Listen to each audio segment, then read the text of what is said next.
ҳар нафаре ки дар Федератсияи Русия оила барпо кардагиай. Дар тамоми шаҳрҳои Федератсияи Русия ин тасмим пешниҳод гардидагиай. Худованд дар болои сара як бори дигар қасам ба худо мегум ягон чиз фиреб нестай. Ассалому алайкум ба ҳама тамошобинони барномаҳои канали Юрист TJ. Тамошобинони азиз, ба маълумоти ҳамаи шумо як ахбороти нав мерасонем ва баъдан ба саволҳое ки роӣ кардагием ҷавоб мегардонем. Видеоро бо диққат то охирша тамошо кунед. Оиди финали конкурс ба ҳаматон як хушхабар дорам. Хушбахтона мо рӯзи финали конкурса аниқ кардем. Рӯзи 15 июл ба вақти соати Тоҷикистон соати 22:30 дар ҳамин канал прямой эфир мешава ва мо финала мегзаронем. Нафарҳое ки мехоҳен билет харидорӣ кунен, охири билетҳо омадагиай. Нархи як дона билет 99 рубла дар бар мегира. Номерои WhatsApp ки дар рӯи экран дидесен, дар ҳамин номерои WhatsApp картаи Сбербанк ҳастай. Карта ба номи Мунис меброяд. Дар ҳамин карта сумтона мепартоен ва дар ҳамин WhatsApp чектона равон мекунен. Ҳамагӣ 40 дона приз дора конкурс, 2 та путёвка барои нафарҳое ки билети бисёр мехаранд. Пешниҳоди додани замин дар Русия баъди 10 соли оиладорӣ кардан. Ин ташаббус ба гузариши тадриҷан аз урбанизатсияи шаҳрҳои бузург ба рушди биноҳои муосири камошиёна берун аз шаҳрҳо нигаронида шудааст. Вакилони Думаи давлатии Федератсияи Русия лоиҳаи қонун дар бораи ройгон додани қитъаи замин ба оилаҳое ки беш аз 10 сол дар издивоҷ қарор доранд пешниҳод кардааст. Думаи давлатии Федератсияи Русия ба ҳукумат пешниҳод кард ки ҳамин қонун ба имзо раса. Ҳар нафаре ки дар Федератсияи Русия оила барпо кардагиай ва ЗАГСша агар зиёда аз 10 сол шидагӣ боша,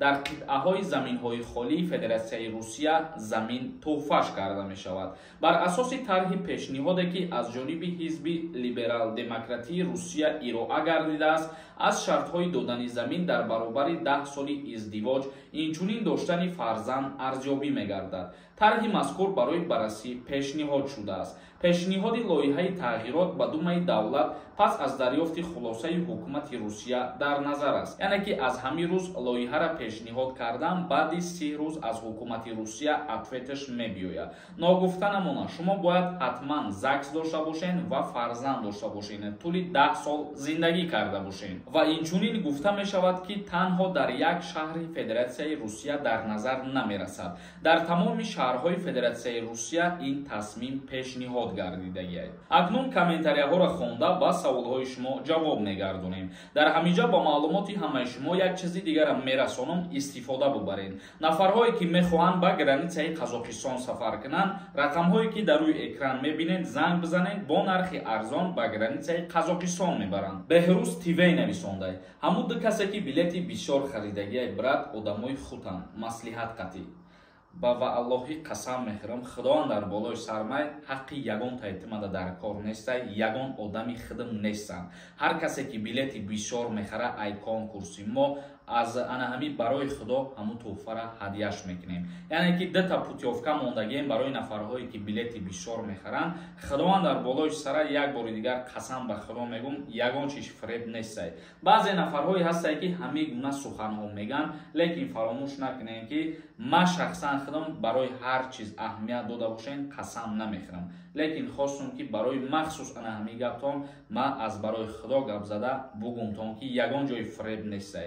Ҳар чизе ки мо мекунем, Худованд аз корҳои мо огоҳ ҳастай. Як каси дигар нависондай: ака ҳазор раҳмат барои хизматҳот. Ака мегуфтӣ ки ман худам дар Москваем, ягон роҳ ҳастай ки праваи тоҷикиро бигирам. Пешакӣ ҳазор раҳмат. Не, мутаассифона намешавад. Ты дар Тоҷикистон бояд қарор дошта бошӣ ва вақти дастрас кардани ҳуҷҷати ронандагӣ ты имтиҳон меспорӣ. Луқмон нависондай: ассалому алайкум акаи Сорбон. Ака илтимос ҳамин саволи мара ҷавоб де. Ака двойное гражданство дошта бошӣ, ба загранпаспорти тоҷикӣ Тоҷикистон рафта мешавад? Бале, дар ҳолате ки двойное гражданство дорен, ба загранпаспорти тоҷикиро ҳам шумо метавонед ки бар дигар давлатҳо сафар кунед, ғайр ай Тоҷикистонам. Видео 94 нависондай: ассалому алайкум акаи Сорбон. Ман дар донишгоҳи Русия дохил шудам. Метавонам ки бе патент бо статуси донишҷӯ то саршавии дарсҳо дар он ҷо кор кунам? Пешакӣ раҳмат. айни ҳол барои донишҷӯён кор кардан иҷозат нест. бо қарори ҳукумати Федератсияи Русия тақрибан 2 сол пеш иҷозат дода буданд ки донишҷӯё баъди дарсҳошон метавонанд ки бепатент кору фаъолият кунанд, вале ин чиз ҳозир аз байн рафтагиай, ба ҳамин хотир бо эҳтиёт бошед. Як каси дигар нависонда ассалому алайкум, ака Аллоҳ нигаҳбонат бошад. Гражданини РФ получат кунӣ, прописка накунӣ, чо мекунад? Як мисоли оддӣ ба шумо меорам. Дар ҳолате ки шумо дар Ҷумҳурии Тоҷикистон қарор доред, лекин дар ҳамун ҷое ки истиқомат мекунед, прописка мекунед, хитона дар қайд мемонед. фикр кунед ки ҳамун ҷарам ба монанди ҳамин мебошад. Як каси дигар нависондаи ака кай амнистия мешавад? Безор шудам, ай интизорӣ. Мутаассифона оиди амнистия ҳичи гуфтан наметавонам озӣ.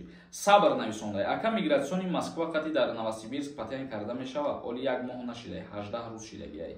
бале мешавад. Дар ҳолате ки ягон ҳуҷҷат кардагӣ набошӣ, озӣ ба ҳамун мигратсиони картаи ки ворид шидагӣ, ба Москва мисол ворид шуда бошӣ, метавонӣ ки дар Новосибирск брай ҳуҷҷат кунӣ, патент кунӣ, регистратсия кунӣ. Як каси дигар нависонда ассалому алайкум акаҷон, илтимос ҷавоб медодем ба саволмон.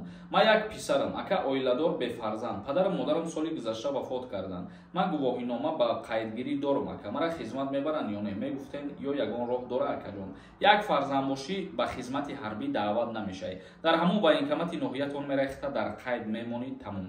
Достонбек нависонда ассалому алайкум акаи Сорбон. Меган хизмат 29 сола мешавад. Ду фарзанд доштагиҳода 300 сумӣ медиҳанд, меган ростае? Бародарои азиз, тағйирот ва иловаҳо ворид нашидаи оли. Ман чандин бора гуфтаистам ки тағйирот шид, ман ҳатман мефаҳмонам ба шумо. Як каси дигар нависондаи касоне ки натавонистанд дар муддати 1 моҳ патент карда, метавонанд пересечени сарҳад карда патенти нав оформид кунанд. Бе ҷарима ҳам мешавад. бале бародари азиз, дуруст қайд кардӣ. Лекин фаромӯш накун ки граница мерай меои ҳамун 10,000 булад меравта. Ман ба ҳамин хотир гуфтам ки нафарҳое ки 1 моҳ зиёд истодагиен патент кардагӣ нестен, шуморо шарт ва зарур нест ки граница бигзарен. Аз ҳама хубтараш ҳамияе ки мерен 10,000 рубл штраф меспорен ва айсари нав ҳуҷҷат меспорен. Тамом, ин ҳамин қадар кор. Бародарони азизу меҳрубон, видеоро ҷамъбаст мекунем то наварҳои дигар. Худованд ҳамаи мо шуморо нигаҳбон бошад.